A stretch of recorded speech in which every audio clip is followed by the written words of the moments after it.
You are looking at a Rolex Datejust. By opening your Rolex case back, you will be able to see the movement inside. As you can see, the movement is an intricate masterpiece of more than 100 parts. The perpetual winding mechanism is by far the biggest part at first glance. This part keeps winding the movement while you wear your watch.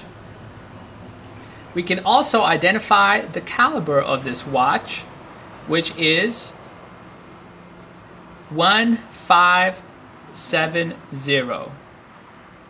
Next, we can identify the number of jewels used in the movement.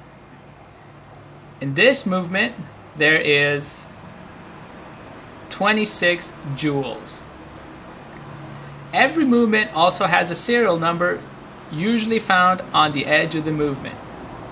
In this watch, the movement serial number is D83643.